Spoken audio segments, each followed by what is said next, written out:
Hello and welcome. Do you enjoy reading stories that are filled with adventure, mystery, suspense? Sometimes makes you stop and think about where humanity is headed, the choices that people make, and the perspectives that they have? Then H.G. Wells may be an author that you would enjoy. In 2022, I picked up the classic H.G. Wells collections, and some of the titles you may recognize. We have The Time Machine, The Island of Dr. Moreau, The Invisible Man, War of the Worlds, and The First Men in the Moon. Some of these titles you likely know from the movies, even if you haven't read the books. So, of course, there's the Time Machine movie. I believe there's a movie, The Island of Dr. Moreau. I've never seen that. There's The Invisible Man, and of course, War of the Worlds and different versions of that. I don't think they ever made a movie of the first men in the moon. The other great thing about the books by H.G. Wells is that, as you can see, they're not huge, but they're definitely packed full of adventure, mystery, and keep you going right until the end of the story. So if you're looking for a relatively short and enjoyable read, then H.G. Wells certainly has something to offer. The Time Machine was the first story published by H.G. Wells, and that was in 1895. If you've seen the movie, then you're familiar with the two different societies that our time traveler discovered. He first, of course, meets the Eloi and his friend Weena. Initially, the time traveler thinks that the world has become a paradise in the future. There are no diseases, everything is calm and peaceful, but then he starts to notice some different structures and air vents, and some of the behavior changes with the Eloi, which is when he comes to realize there is another species of human, unlike the Eloi, who live underground, and they only come out at night, and their food source is, of course, the Eloi, and those are the Morlocks. Our time traveler finds himself caught up in all of this, and part of the issue becomes his machine is taken underground by the Morlocks, so he has to find a way to get down there and retrieve the machine to get to his own time. The story has a few similarities in terms of The First Men in the Moon, where our characters in that story also have to find the vehicle that had gotten them to the moon, and there's a conflict of being able to get there and another species. And our time traveler faces that in this short story as well. Another interesting connection I thought of while I was reading it was the Planet of the Apes, which I've seen the movie, but I haven't read any of those books. And again, it's just a different way of looking at where is humanity going and what does the future look like. One interesting comment from the story on page 46, and this is as our time traveler's just arrived and he's thinking everything is wonderful in the future for humanity. I thought of the physical slightness of the people, their lack of intelligence, and those big, abundant ruins, and it strengthened my belief in a perfect conquest of nature. For after the battle comes quiet. Humanity had been strong, energetic, and intelligent, and had used all its abundant vitality to alter the conditions under which it lived. Now came the reaction of the altered conditions. So he's thinking that everything is wonderful, it's peaceful, humanity has found a way to overcome hardships and all the challenges. But what he comes to realize, and we discover on page 65, at first, proceeding from the problems of our own age, it seemed clear as daylight to me that the gradual widening of the present, merely temporary and social difference between the capitalist and the laborer was the key to the whole position. No doubt it will seem grotesque enough to you, and widely incredible, and yet even now there are existing circumstances to point that way. There's a tendency to utilize underground space for the less ornamental purposes of civilization. There is the Metropolitan Railway in London, for instance. There are new electric railways, there are subways, there are underground workrooms and restaurants, and they increase and multiply. So we have some foreshadowing there in terms of both the story and how the Morlocks came to be, and how the division became of one sector of society living completely underground, while the other sector remained above ground. Of course, the differences in their stature were due to the fact that the Morlock were the descendants of the working class folks. The Eloi were the descendants of the folks who weren't having to work hard all the time for their money. They were simply reaping the rewards from the workers.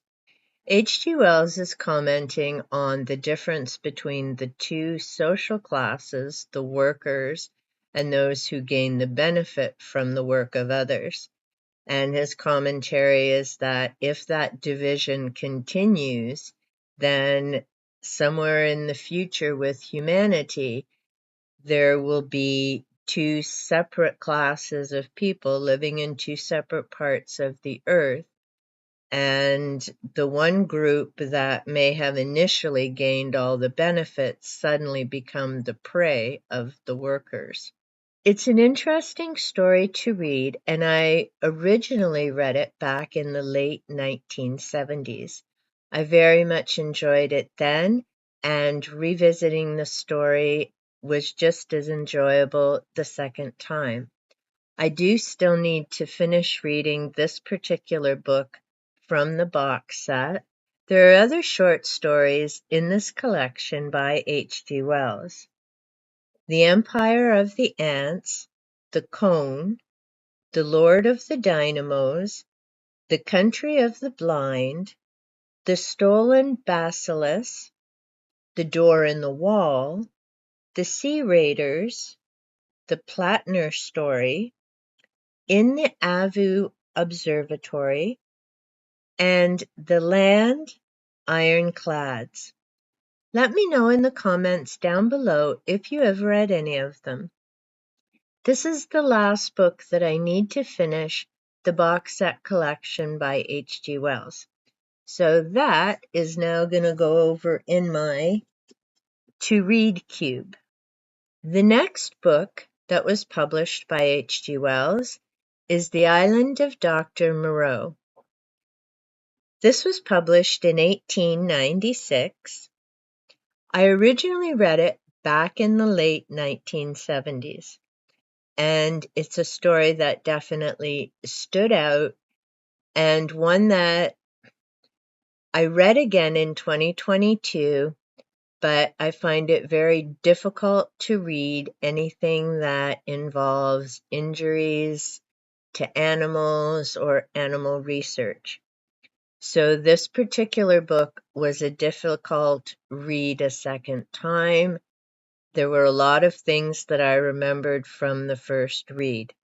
The story is based on a narrative that was written by Edward Prendick, who had been lost at sea, and he was rescued by a stranger and taken to the island. On page 51, our character meets Dr. Moreau.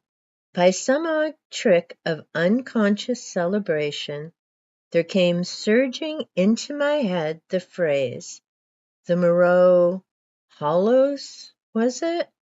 The Moreau. It sent my memory back 10 years. The Moreau horrors. The phrase drifted loose in my mind for a moment, and then I saw it in red lettering on a little buff-colored pamphlet, to read which made one shiver and creep. Then I remembered distinctly all about it. That long-forgotten pamphlet came back with startling vividness to my mind. I'd been a mere lad then, and Moreau was, I suppose, about 50, a prominent and masterful physiologist, well known in scientific circles for his extraordinary imagination and his brutal directness in discussion.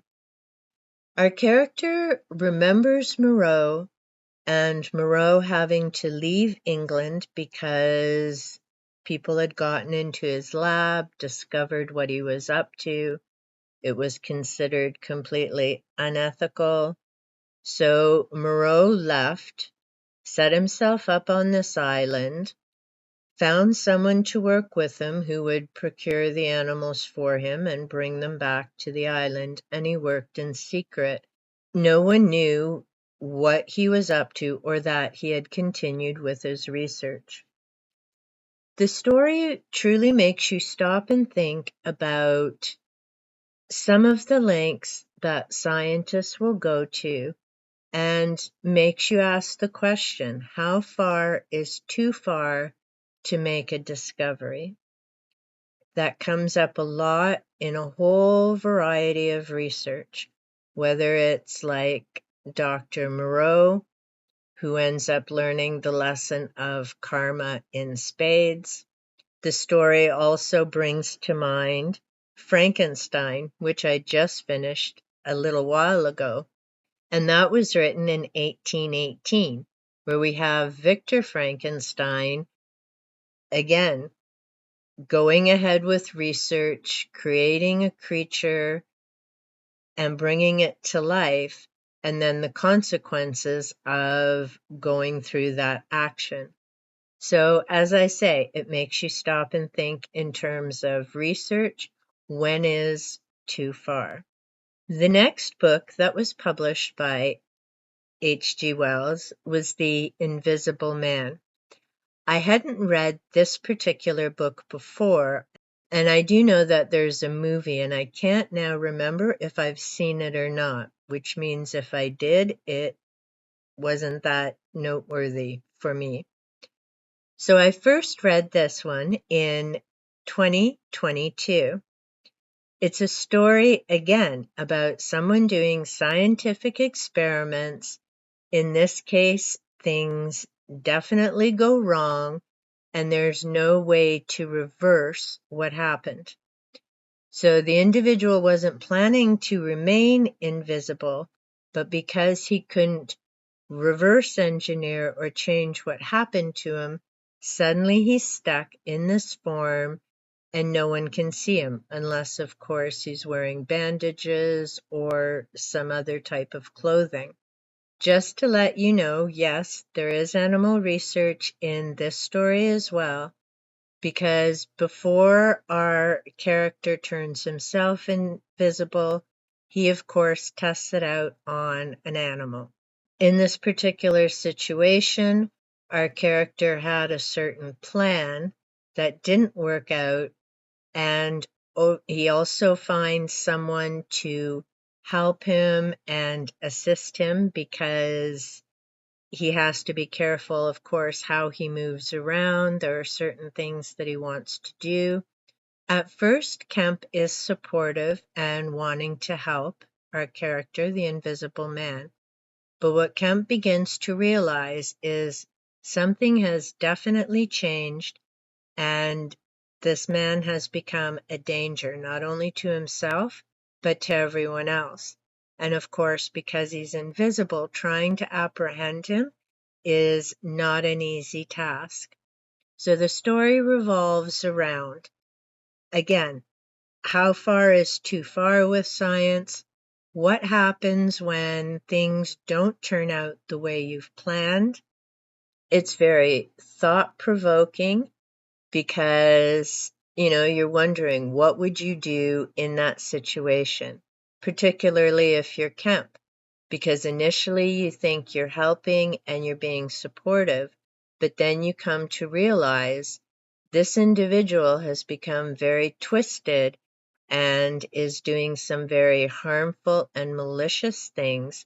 So how do you continue to keep the Invisible Man engaged while trying to get him captured so the atrocities that he's committing are stopped? A story by H.G. Wells that I'm willing to bet the majority of people are very familiar with is War of the Worlds. Like The Time Machine and The Invisible Man, of course, many people know the story from the movies, even if they haven't read the book. For myself, I read the story originally in the late 1970s because I was very much into astronomy then, and like many people wondering about Mars and all of that type of thing, it was an interesting, although scary, read. And I definitely remembered quite a bit of it when I read the story again in 2022. What I noticed reading it now is how different it is from the movies. I also remember hearing about, and last year I researched about the radio broadcast of War of the Worlds. When I did that, I learned that H.G. Wells had actually sold the right to his novel to an American publisher as well as a publisher in the UK. So when the radio program was aired, the locations for the story were all changed to places in the United States, which is what led to the chaos and pandemonium while that show was on the radio. Because unfortunately, some people tuned in to the show later and they had missed the fact that it was a radio broadcast based on War of the Worlds. The radio broadcast was set up so that it sounded like they were covering some type of a dance event, but that was interrupted with different broadcasts about Martians and attacks and the military. So the people who tuned in late thought they were actually listening to an attack by Martians. The story itself is told by a narrator who is caught up in the events of what occurred. And it begins, "No one would have believed in the last years of the 19th century that this world was being watched keenly and closely by intelligences greater than man's and yet as mortal as his own. That as men busied themselves about their various concerns, they were scrutinized and studied, perhaps almost as narrowly as a man with a microscope might scrutinize the transient creatures that swarm and multiply in a drop of water." We have there the comparison of how man looks at insects and how the Martians must have looked at us from their world.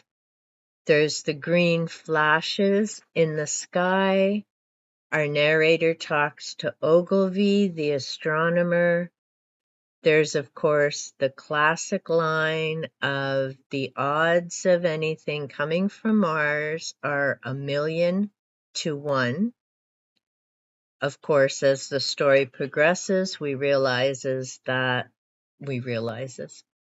as the story progresses, we realize that Ogilvy was very much mistaken. The Martians arrive on the Earth, and it isn't long before they take over. They have advanced capabilities and machinery. All of the weapons that humanity has are useless against the Martians. Humanity, of course, is thrown into total chaos. They're trying to get away from the Martians. There's a mass exodus. of people heading out from the villages, just trying to find somewhere that the Martians haven't landed to try and be safe and survive. It's an interesting tale. In the novel, our narrator is married. He and his wife are separated. They're both doing the best they can throughout the story. Our story focuses, of course, from the narrator's perspective, what he's seeing of humanity, what he's seeing in terms of the Martians, the damage, everything that's happening. On the back, it says, in this thrilling tale of alien invasion, H.G. Wells reframes the science fiction genre. Following the travails of an unnamed narrator, The War of the World reveals the true terror of life under an implacable and enigmatic foe.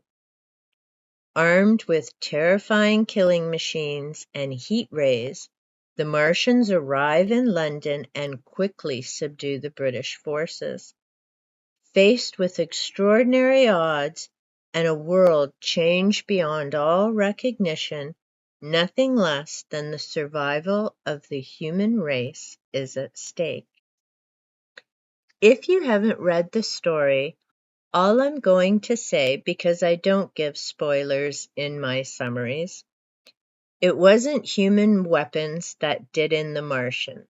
Also, at the end of the story, our narrator talks about what's happened and how his perspective and priorities have changed based on the events of the Martian attack.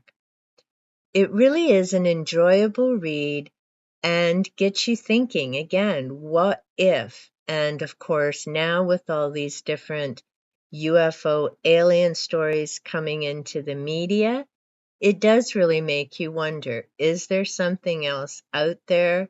Would they actually come to Earth and be interested in trying to take it over? Or now that humanity's reached 8 billion people, would they just take a look and keep on going for a place that's less overcrowded? Let me know in the comments down below what your thoughts are. The final book in the box set is The First Men in the Moon, and this was published in 1900. My first read was last year in 2022, as I hadn't come across this book before. The story is told by a narrator, in this case Mr. Bedford, who is also one of our main characters, and begins. As I sit down to write here amidst the shadows of vine leaves under the blue sky of southern Italy, it comes to me with a certain quality of astonishment that my participation in these amazing adventures of Mr. Caver was, after all, the outcome of the purest accident. It might have been anyone. I fell into these things at a time when I thought myself removed from the slightest possibility of disturbing experiences. I'd gone to Lympne because I had imagined it the most uneventful place in the world. Here, at any rate, said I shall find peace and a chance to work.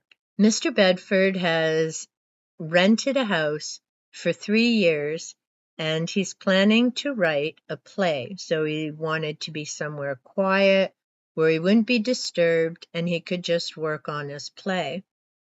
That first paragraph of the story reminded me of two different books that I've read and two very different stories.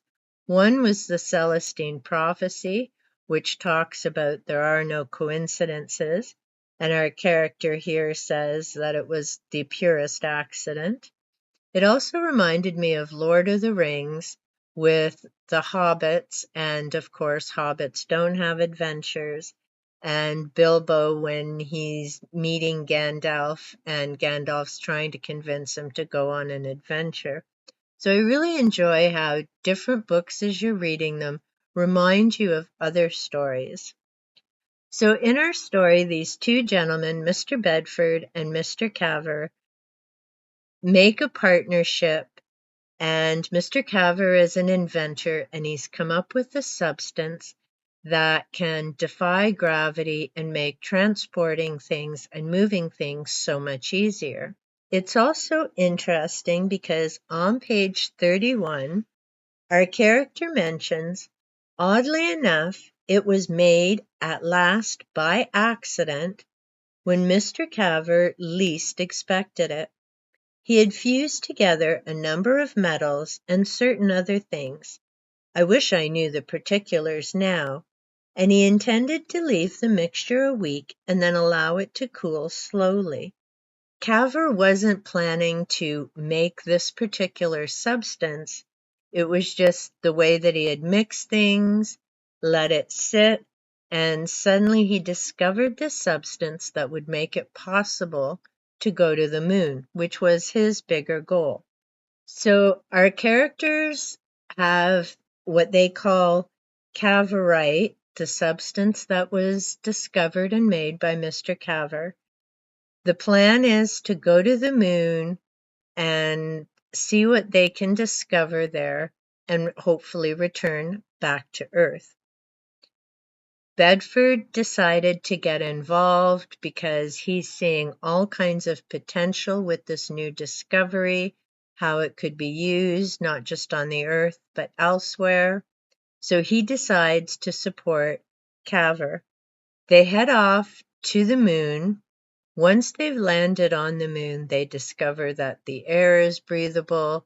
They find that there are plants on the moon.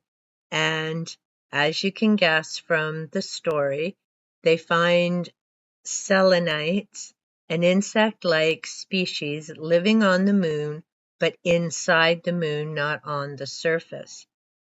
We follow our characters as they, of course, meet the selenites, all the different things that happen with getting to know them and getting involved in how things happen on the moon.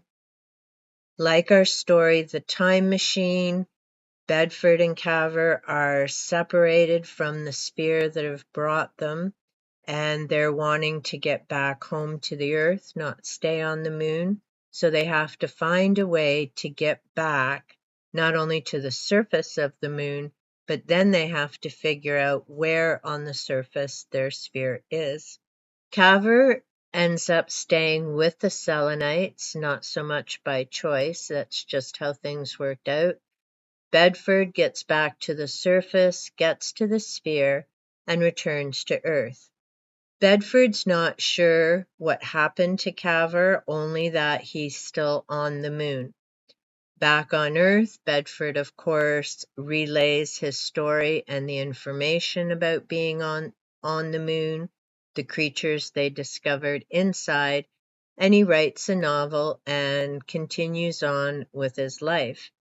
Until one day someone comes to tell him that they've been getting these weird electromagnetic signals, and they've discovered that it's actually a communication from the moon. As they identify that, they realize that it's Caver relating back information to the people on Earth, and he tells them about the Selenites and their society. On page 220, his announcement renewed attention to a fact that had long been familiar to scientific people, namely that from some unknown source in space, waves of electromagnetic disturbance entirely similar to those used by Signor Marconi for his wireless telegraph are constantly reaching the Earth. Besides Mr. Tesla, quite a number of other observers have been engaged in perfecting apparatus for receiving and recording these vibrations, though few would go so far as to consider them actual messages from some extraterrestrial sender. So we have Marconi and Tesla mentioned. I enjoy that because not only do their names come up with works of fiction from this different time period, But of course, they come up in some of the other works I've been reading lately about frequencies and that type of thing. So again, it's handy to read different genres and books from different time periods because some of that different information tends to connect. So in this case, if I hadn't been reading about different scientific works and quantum physics, what have you, I may not know who Tesla or Marconi are, but because they've come up now in so many of the other books, as I was reading this, I was like, oh, isn't that interesting? So that's why I recommend reading different genres. Back to our characters. So Bedford realizes that Caver is still alive. They're getting messages, but then the messages are suddenly cut off in mid-transmission. So Bedford knows that something has certainly gone wrong. On page 270, we get a clue of what that might have been. This is in reference to Caver. His disastrous want of vulgar common sense had utterly betrayed him. He had talked of war, he had talked of all the strength and irrational violence of men, of their insatiable aggressions, their tireless futility of conflict. He had filled the whole moon world with this impression of our race, and then I think it's plain he made the most fatal admission that upon himself alone hung the possibility, at least for a long time, of any further men reaching the moon. Caver didn't share his formula. His records had been destroyed. Bedford didn't know how to make Caverite. Bedford's assuming that Caver had told the Selenites that he was the only one who knew how to make this substance, and when they heard about what humanity was like, they decided for their own sake it would be better if Caver did not share how to make that formula, and to keep themselves safe, they wanted to ensure that humans did not reach there. As I was reading this story, it also, again because of some of my other readings, made me wonder about all the transmissions that are still bopping around in space, and it may have been in the Afterlife Frequency book that I read. It talks about our radio transmissions are still, years later, bouncing around in the atmosphere the way they were originally sent. Think now of all the satellites, even myself making a YouTube video. It just makes you wonder if there are other beings out there, whether they're in ships close by, planets in the solar system, or light years away, what must they think about humanity in 2023, especially if they're seeing any current images from media and other sources? And again, it brings up that question that even if they obviously don't know our language, because it isn't like Stargate where every planet they went to, thankfully, everyone spoke English. But even if they don't speak our language, or even look like us for that matter, what must they think of the images that they're seeing without the language? So it does, again, like the other books, make you wonder about would any extraterrestrials actually come near the Earth and want any kind of communication with our species at the moment. I mean, there are a lot of horrendous things going on.